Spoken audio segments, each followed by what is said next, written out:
Donald Trump ಅವರ ಸಾವಿನ ಬಗ್ಗೆ ಅಥವಾ ಅವರಿಗೆ ಎದುರಾಗಿರುವಂಥ ಸಾವಿನ ಭೀತಿ ಬಗ್ಗೆ ಚರ್ಚೆ ಮಾಡೋದಿದೆ. ನಾನು ಅನೇಕ ಬಾರಿ ಇದನ್ನು ಹೇಳಿದ್ದೀನಿ. ಇರಾನ್ ಅನೇಕ ವರ್ಷಗಳಿಂದ ಡೊನಾಲ್ಡ್ ಟ್ರಂಪ್ ಅವರನ್ನು ಹತ್ಯೆ ಮಾಡಬೇಕು ಅಂತ ಒಂದು ಪ್ರಾಯೋಜಕತ್ವವನ್ನು ಕೊಡೋ ಪ್ರಯತ್ನವನ್ನು ಮಾಡಿದೆ. ಅದಾದ ನಂತರ ಅನೇಕ ಪ್ರಯತ್ನಗಳನ್ನು ಕೂಡ ಇರಾನ್ ಮಾಡಿದೆ ಅಂತ ಅನೇಕ ಬಾರಿ ನಾವು ಇದೇ DNA ನೋಡಿದ್ದೀವಿ. ಇದರ ಮುಂದುವರೆದ ಭಾಗ ಇತ್ತೀಚೆಗೆ ನಡೆದಂಥ ನ್ಯಾಟೋ ಶೃಂಗಸಭೆ. ಟರ್ಕಿಯ ರಾಜಧಾನಿಯಲ್ಲಿ ನಡೆದಂಥ ಶೃಂಗಸಭೆಯಲ್ಲಿ ಭಾಗವಹಿಸುವುದಕ್ಕೆ ಡೊನಾಲ್ಡ್ ಟ್ರಂಪ್ ತೆರಳಿದ್ರು. ಹೀಗೆ ತೆರಳಿದ್ದಂತಹ ಸಮಯದಲ್ಲಿ ಇರಾನ್ ಇವರ ಮೇಲೆ ಅಟ್ಯಾಕ್ ಮಾಡೋದಕ್ಕೆ ಪ್ರಯತ್ನವನ್ನು ಪಟ್ಟಿತ್ತು. ಅದು ಇಸ್ರೇಲ್ಗೂ ಗೊತ್ತಾಯಿತು. ಇಸ್ರೇಲ್ ಅದಾದ ನಂತರ ಸೀಕ್ರೆಟ್ ಏಜೆನ್ಸಿಗೆ ತಿಳಿಸೋ ಪ್ರಯತ್ನವನ್ನು ಮಾಡಿದರು. ಕೊನೆಯ ಕ್ಷಣದಲ್ಲಿ ಡೊನಾಲ್ಡ್ ಟ್ರಂಪ್ ಎಚ್ಚೆತ್ತುಕೊಂಡು ಡೊನಾಲ್ಡ್ ಟ್ರಂಪ್ ಅವರನ್ನು ರಕ್ಷಣೆ ಮಾಡಿದರು. ಒಂದು ಕುಕ್ಕಿಂಗ್ ಕ್ಯಾಂಟರ್ನಲ್ಲಿ ಇವರನ್ನು ರಕ್ಷಿಸಿ ಮತ್ತೊಂದು ಫ್ಲೈಟ್ಗೆ ಶಿಫ್ಟ್ ಮಾಡಿ ಅಲ್ಲಿಗೆ ಬ್ರಿಟನ್ನಿಗೆ ಬಂದರು. ಬ್ರಿಟನ್ನಿಂದ ಮತ್ತೆ ತಮ್ಮ ಹಾದಿಯನ್ನು ಸುಗಮಗೊಳಿಸಿಕೊಂಡ್ರು ಅನ್ನೋದು ಎಲ್ಲರಿಗೂ ಕೂಡ ಗೊತ್ತಿರೋದು. ಈಗ ಯಕ್ಷ ಪ್ರಶ್ನೆ ಎದುರಾಗುತ್ತೆ. ಅಮೆರಿಕ ಯಾಕೆ ತನ್ನ ಅಧ್ಯಕ್ಷರಿಗೆ ಈ ರೀತಿಯಾದಂಥ ಭದ್ರತೆಯನ್ನು ಕೊಡುತ್ತೆ? ಅದಕ್ಕೆ ಬೇರೆ ಬೇರೆ ಕಾರಣಗಳಿದೆ. ಇತಿಹಾಸದಲ್ಲಿ, ಅಮೆರಿಕದ ಇತಿಹಾಸದಲ್ಲಿ ಅನೇಕ ಜನ ಅಧ್ಯಕ್ಷರ ಮೇಲೆ ಇಂಥದ್ದೊಂದು ದಾಳಿ ಮಾಡಬೇಕು, ಅವರನ್ನು ಕೊಲೆ ಮಾಡಬೇಕು ಅನ್ನುವಂಥ ವಿಫಲ ಯತ್ನಗಳಾಗಿದೆ. ಆ ವಿಫಲ ಯತ್ನಗಳ ಹೊರತಾಗಿಯೂ ಕೂಡ ಅಮೆರಿಕದ 4 ಜನ ಅಧ್ಯಕ್ಷರು ಇಂತಹ ಘಟನೆಗಳಲ್ಲಿ ಮೃತಪಟ್ಟುಬಿಟ್ಟಿದ್ದಾರೆ. ಈ ಕಾರಣಕ್ಕಾಗಿ ಅಮೆರಿಕದ ಅಧ್ಯಕ್ಷರಿಗೆ ರಕ್ಷಣೆ ಕೊಡುವಂಥ ಸೀಕ್ರೆಟ್ ಏಜೆನ್ಸಿ ಏನಿದೆ ಯಾವಾಗಲೂ ಕೂಡ ಅತ್ಯಂತ ಗರಿಷ್ಠ ಮಟ್ಟದಲ್ಲಿ ರಕ್ಷಣೆ ಕೊಡೋ ಪ್ರಯತ್ನವನ್ನು ಮಾಡುತ್ತೆ.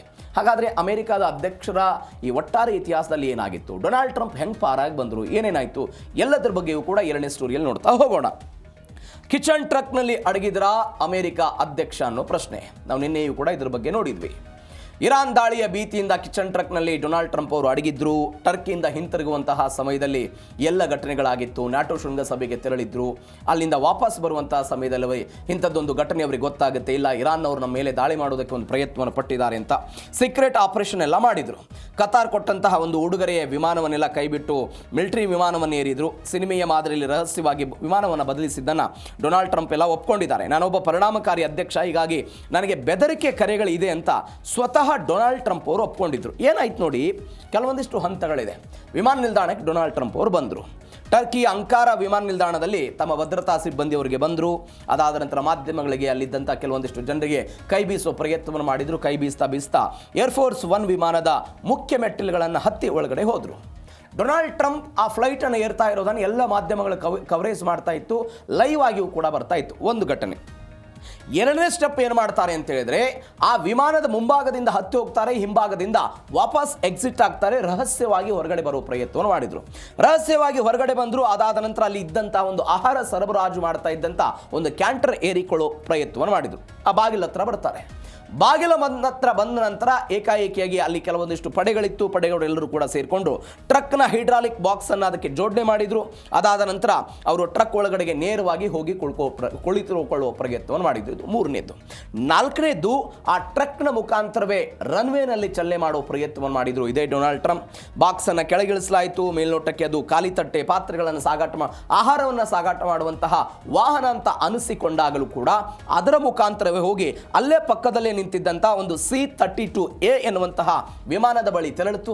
ಅಲ್ಲಿಗೆ ಹೋದಂತಹ ಡೊನಾಲ್ಡ್ ಟ್ರಂಪ್ ಏಕಾಏಕಿಯಾಗಿ ಕಿಚನ್ ಟ್ರಕ್ ಮತ್ತು ಆ ವಿಮಾನದ ಬಾಗಿಲಿಗೆ ಅದನ್ನು ಜೋಡಿಸೋ ಪ್ರಯತ್ನವನ್ನು ಮಾಡಿತು. ಅದಾದ ನಂತರ ಅತ್ಯಂತ ರಹಸ್ಯವಾಗಿ ಆ ವಿಮಾನದೊಳಗೆ ಡೊನಾಲ್ಡ್ ಟ್ರಂಪ್ ಅವರನ್ನು ಕಳಿಸಲಾಯಿತು. ತಕ್ಷಣವೇ ಆ ವಿಮಾನ ಟರ್ಕಿಯಿಂದ ಬ್ರಿಟನ್ಗೆ ಪಯಣವನ್ನು ಬೆಳೆಸಿತು ಅನ್ನೋದು ಸದ್ಯಕ್ಕೆ ಬರ್ತಾ ಇರುವಂಥ ಮಾಹಿತಿ.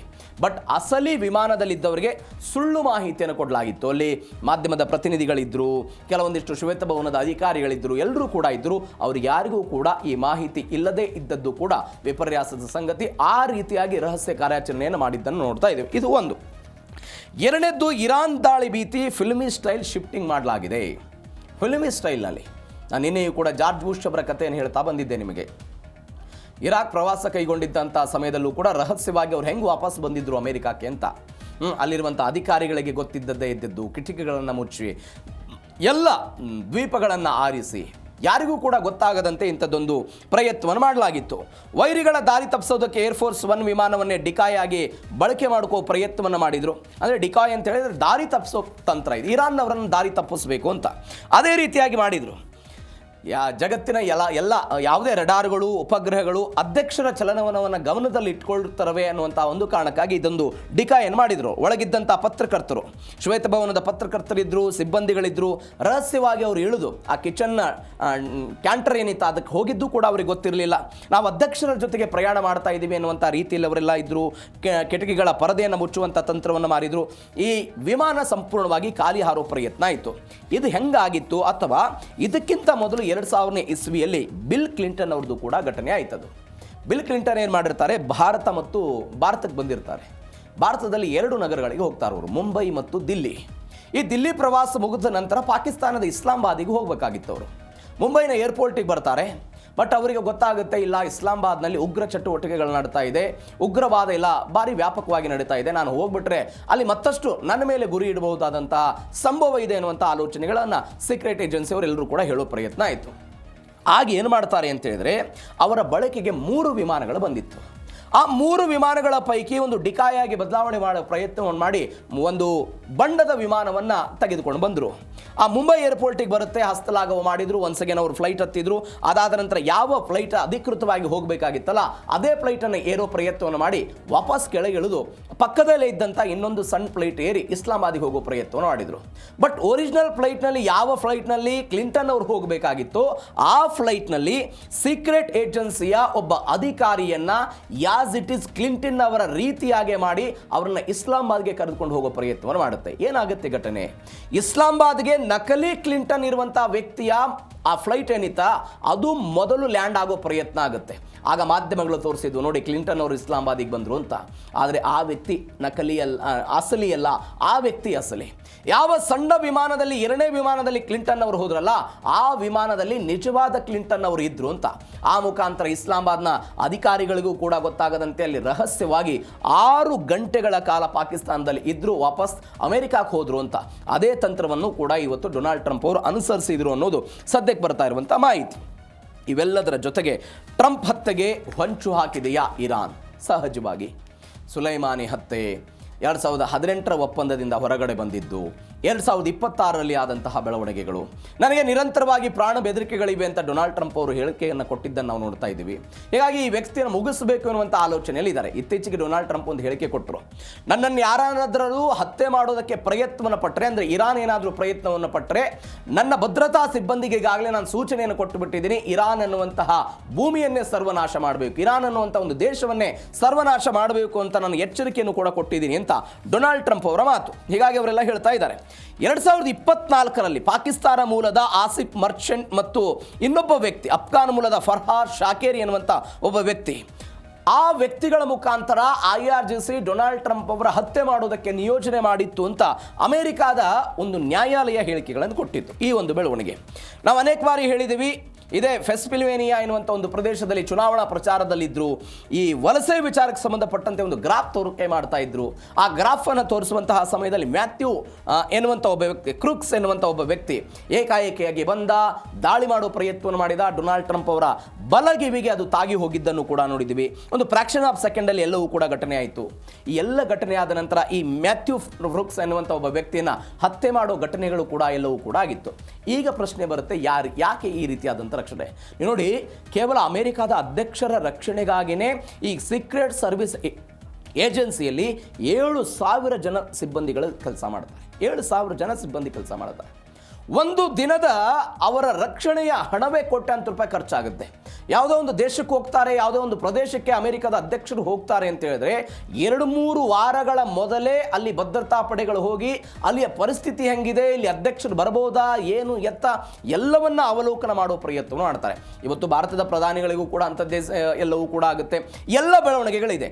ಆದರೂ ಕೂಡ ಅಮೆರಿಕದ ಅಧ್ಯಕ್ಷರಿಗೆ ಇಂಥದ್ದೊಂದು ರಕ್ಷಣೆಯನ್ನು ಅಲ್ಲಿಯ ಸೀಕ್ರೆಟ್ ಸರ್ವಿಸ್ ಏಜೆನ್ಸಿ ಕೊಡ್ತಾ ಬಂದಿದೆ. ಇದಕ್ಕೆ ಯಾಕೆ ಕಾರಣ ಅಂತ ಹೇಳಿದ್ರೆ, ನೋಡಿ, ಅಮೆರಿಕ ಅನ್ನುವಂಥ ಒಂದು ದೇಶ ಈಗ ಇರಾನ್ ವಿರುದ್ಧ ಯುದ್ಧ ಮಾಡುತ್ತೆ, ಅಲ್ಲಿ ಉಕ್ರೇನಿಗೆ ಸಪೋರ್ಟ್ ಮಾಡುತ್ತೆ. ಅಂದ್ರೆ ಜಾಗತಿಕವಾಗಿ ಬೇರೆ ಬೇರೆ ದೇಶಗಳ ಮೇಲೆ ದಾಳಿ ಮಾಡೋದು ಮತ್ತು ಯುದ್ಧವನ್ನು ನಿಯಂತ್ರಿಸುವ ಪ್ರಯತ್ನವನ್ನು ಮಾಡುತ್ತೆ. ಈ ಕಾರಣಕ್ಕಾಗಿ ಅವರಿಗೆ ಭದ್ರತೆ ಬೇಕಾಗುತ್ತೆ, ಈ ಕಾರಣಕ್ಕಾಗಿ ಇದನ್ನೆಲ್ಲ ಮಾಡ್ತಿದ್ದಾರೆ ಅಂತ.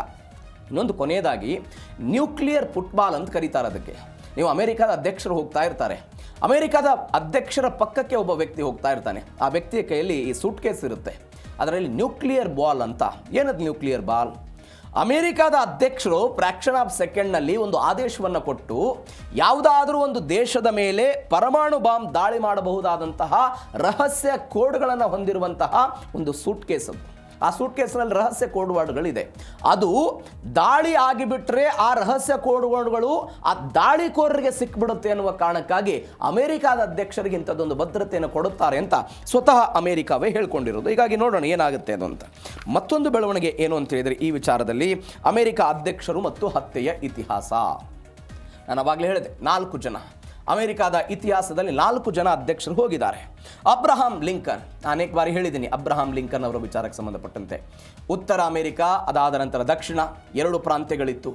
ಈ 2 ಪ್ರಾಂತ್ಯದಲ್ಲಿ ಗುಲಾಮಗಿರಿಯನ್ನು ಉತ್ತರದವರು ಸಪೋರ್ಟ್ ಮಾಡ್ತಿರ್ಲಿಲ್ಲ, ದಕ್ಷಿಣದವರು ಸಪೋರ್ಟ್ ಮಾಡ್ತಾ ಇದ್ರು.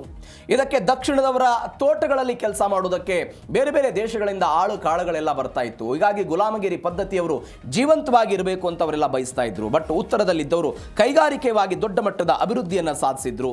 ಹೀಗಾಗಿ ಅವರ ವಿರುದ್ಧ ದೊಡ್ಡ ಮಟ್ಟದ ಕೆಲಸಗಳಾಗ್ತಾ ಇತ್ತು. ಗುಲಾಮಗಿರಿಯನ್ನು ಅಬ್ರಹಾಂ ಲಿಂಕನ್ ನಿಷೇಧ ಮಾಡಿದ್ರು. ಈ ಕಾರಣಕ್ಕಾಗಿ ಯುದ್ಧದಲ್ಲಿ ದಕ್ಷಿಣದವರು ಸೋತುಬಿಟ್ರು.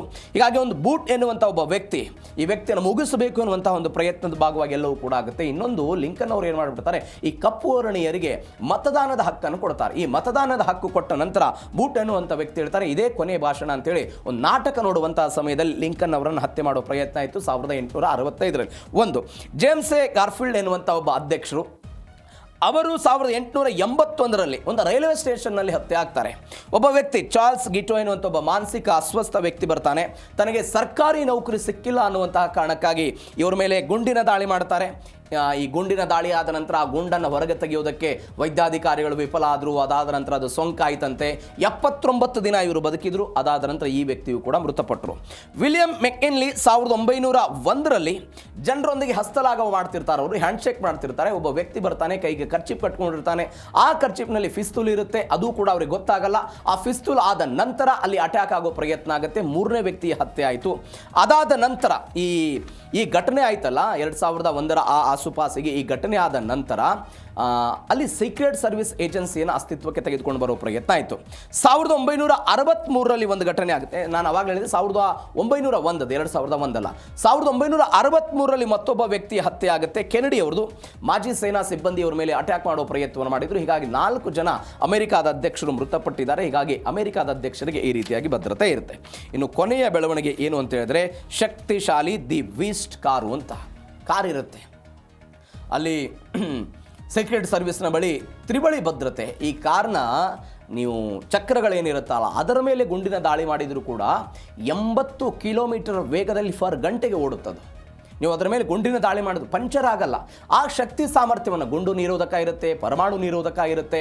ನೀವು ರಾಸಾಯನಿಕಗಳನ್ನು ಹಾಕಿದಾಗಲೂ ಕೂಡ ಆ ರಾಸಾಯನಿಕವನ್ನೂ ಕೂಡ ಒಳಗೆ ತೆಗೆದುಕೊಳ್ಳದಂಥ ಶಕ್ತಿ ಸಾಮರ್ಥ್ಯ ಇರುವಂತಹ ಕಾರ್ ಇದು. ಅತ್ಯುನ್ನತವಾದಂತಹ ಕಾರನ್ನು ಇವರೆಲ್ಲ ಮಾಡಿದ್ದಾರೆ. ಅಧ್ಯಕ್ಷರ ಓಡಾಟಕ್ಕೆ ದಿ ಬೀಸ್ಟ್ ಎನ್ನುವಂಥ ಯುದ್ಧ ಕೋಟೆಯನ್ನು ಬಳಸ್ತಾರೆ. ಬಾಂಬ್, ಬುಲೆಟ್, ರಾಸಾಯನಿಕ ದಾಳಿಯನ್ನು ತಡೆಯುವಂಥ ಶಕ್ತಿ ಸಾಮರ್ಥ್ಯ ಇರುವಂತಹ ಕಾರ್ ಇದು. ಅದನ್ನು ಅಧ್ಯಕ್ಷರಿಗೆ ಬಳಸುವಂಥ ಸಂಪ್ರದಾಯ ಅಮೆರಿಕಾದಲ್ಲಿದೆ. 8 ಇಂಚಿನ ಬಾಡಿ ಆರ್ಮರ್ ಇದೆ. ಅಲ್ಯೂಮಿನಿಯಂ, ಸೆರಾಮಿಕ್ಸ್, ಸ್ಟೀಲ್, ಟೈಟಾನಿಯಂ ಎಲ್ಲವನ್ನು ಕೂಡ ಬಳಕೆ ಮಾಡಿಕೊಂಡಿದ್ದಾರೆ. ರಾಕೆಟ್ ಲಾಂಚರ್, ಬಾಂಬ್ ದಾಳಿಯನ್ನು ಸುಲಭವಾಗಿಲ್ಲ ತಡೆದುಬಿಡುತ್ತೆ. ಕಿಟಕಿ ಗಾಜುಗಳು 5 ಪದರಗಳ ಗಟ್ಟಿಯಾದಂಥ ಪಾಲಿಕಾರ್ಬೋನೇಟ್ನಿಂದೆಲ್ಲ ನಿರ್ಮಾಣ ಆಗಿದೆ. ಸ್ನೈಪರ್ ಗಂಡುಗಳನ್ನು ಕೂಡ ತಡೆಯುತ್ತೆ. ಕೇವಲ 3 ಇಂಚಿನಷ್ಟು ಮಾತ್ರ ಕೆಳಗಿಳಿಯುತ್ತೆ ಚಾಲಕನ ಸೀಟಿನ ಕಿಟಕಿ. ಯಾವ ಕಿಟಕಿಗಳು ಕೂಡ ಓಪನ್ ಆಗಲ್ಲ. 8 ಟನ್ ತೂಕ ಇದೆ, ಅಂದರೆ 8,000 kg ತೂಕವನ್ನು ಹೊಂದಿರುವಂತಹ ಕಾರಿದು. ನೀವು ಕಾರಿನ ಡೀಸೆಲ್ ಟ್ಯಾಂಕನ್ನು ಏನಾದರೂ ಗುರಿಯಾಗಿಸಿಕೊಂಡು ಗುಂಡಿನ ದಾಳಿ ಮಾಡ್ತೀರಿ ಅಂತ ಹೇಳಿದರೆ ಅಲ್ಲಿ ಒಂದು ಫೋಮ್ ಎನ್ನುವಂಥ ಒಂದು ಕವಚವನ್ನು ಕೊಟ್ಟಿದ್ದಾರೆ. ಹೀಗಾಗಿ ಅದು ಯಾವುದೇ ಕಾರಣಕ್ಕೂ ಸ್ಫೋಟ ಆಗಲ್ಲ. ನಾನು ಅವಾಗಲೇ ಹೇಳ್ದಂಗೆ ಕಾರಿನ ಟೈರ್ಗಳಿಗೆ ಗುಂಡು ಬಿದ್ದರೂ ಕೂಡ 80 ಕಿಲೋಮೀಟರ್ ವೇಗದಲ್ಲಿ ಫರ್ ಅವರ್ಗೆ ಇದು ಓಡಬಲ್ಲಂಥ ಶಕ್ತಿ ಸಾಮರ್ಥ್ಯವನ್ನು ಹೊಂದಿದೆ. ಜೈವಿಕ ಅಸ್ತ್ರಗಳು, ಕಾರಿನ ಮೇಲೆ ರಾಸಾಯನಿಕ ದಾಳಿ ಮಾಡೋದಾದರೆ ಕಾರಿನ ಕ್ಯಾಬಿನ್ ಸಂಪೂರ್ಣವಾಗಿ ಸೀಲಾಗುತ್ತೆ. ಕಾರಿನ ಒಳಗಡೆ ಪ್ರತ್ಯೇಕವಾಗಿ ಆಮ್ಲಜನಕವನ್ನು ಕೂಡ ಸರಬರಾಜು ಮಾಡುವಂಥ ವ್ಯವಸ್ಥೆ ಆನ್ ಆಗುತ್ತೆ. ಎಲ್ಲವೂ ಕೂಡ ಇರುವಂತಹ ಕಾರ್ ಇದು. ಇದನ್ನು ಅಲ್ಲಿ ಬಳಕೆ ಮಾಡಿಕೊಳ್ಳೋ ಪ್ರಯತ್ನವನ್ನು ಮಾಡ್ತಾರೆ. ಈಗ ನೋಡಿ, ನೀವು ನಮ್ಮದೇ ಕರ್ನಾಟಕದಲ್ಲಿ ಯಾವುದಾದ್ರೂ ಒಬ್ಬ ಸಚಿವರು ಒಂದು ಪ್ರದೇಶದಿಂದ ಮತ್ತೊಂದು ಪ್ರದೇಶಕ್ಕೆ ಹೋಗಬೇಕು ಅಂತ ಹೇಳಿ ಸಹಜವಾಗಿ ಈಗ ಅವರ ಹೊರಡಿಸುವಂಥ ಟಿಪಿಗಳಲ್ಲಿ ಸಚಿವರ ಬ್ಲಡ್ ಗ್ರೂಪ್ ಯಾವುದು, ಈ ರೀತಿ ಇತ್ಯಾದಿ ಮಾಹಿತಿಗಳನ್ನು ಕೊಡ್ತಾರೆ. ಅದೇ ರೀತಿಯಾಗಿ ಅಧ್ಯಕ್ಷರಿಗೆ ಬೇಕಾದಂತಹ ರಕ್ತವನ್ನು ಕೂಡ ಈ ಕಾರ್ನಲ್ಲಿ ವ್ಯವಸ್ಥೆ, ಒಂದು ರೆಫ್ರಿಜರೇಟರ್ ಇರುತ್ತೆ, ಅದರಲ್ಲಿ ವ್ಯವಸ್ಥೆಯೂ ಕೂಡ ಆಗುತ್ತೆ ಅನ್ನುವಂಥ ಮಾಹಿತಿ ಎಲ್ಲ ಇದೆ. ಇದು ಡೊನಾಲ್ಡ್ ಟ್ರಂಪ್ ಅವರ ಆಪರೇಷನ್ ವಿಚಾರಕ್ಕೆ ಸಂಬಂಧಪಟ್ಟಂತೆ ಆದಂಥ ಬೆಳವಣಿಗೆ.